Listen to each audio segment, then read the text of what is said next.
Thank you, Matt.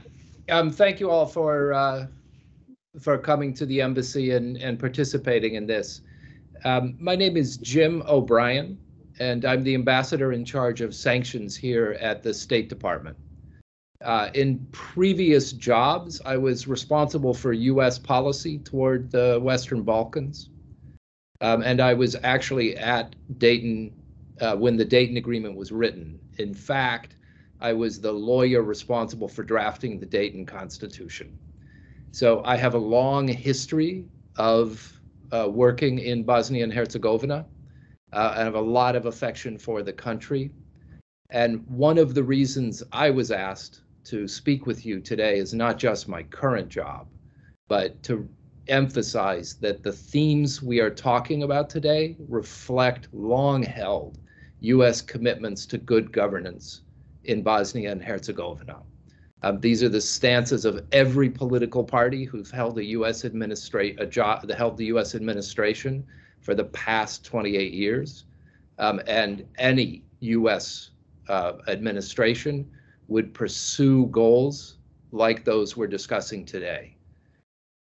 When we all gathered at Dayton, our understanding was that we were working with the political parties, those at that time, to create a structure where public goods would be allocated through public processes. That's the essence of government.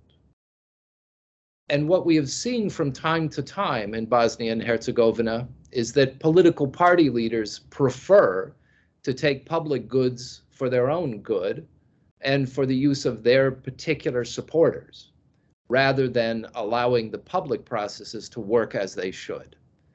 That's the essence of anti-Dayton behavior, and that's what we're focused on today.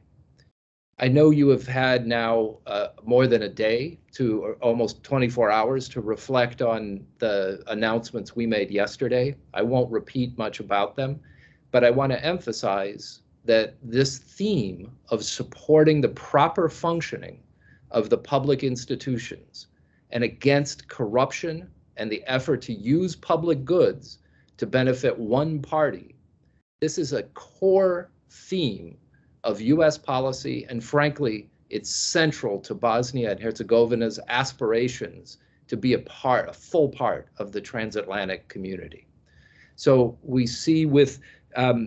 Mehmedagić that he abused a state-owned company to benefit one particular political party.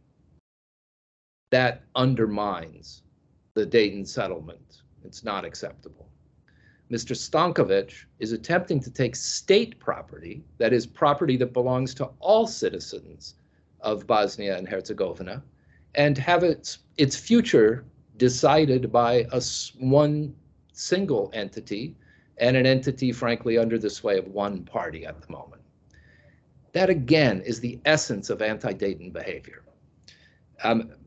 Mr. Gachanan is involved in criminal activity. And I've noted in the responses in your media that there's been very little reflection on this, but it's important that large-scale criminal activity be stopped as quickly as possible. And if you've looked at our actions over recent months, we have focused on the ways in which some criminal actors have attempted to use public institutions to protect their activities. So all three of the announcements made yesterday center on this theme of having the public institutions work in the way that was agreed and work for the benefit of all citizens, with allocations made as the result of participation in the central government processes. That's the essence of Dayton. That's what we're supporting.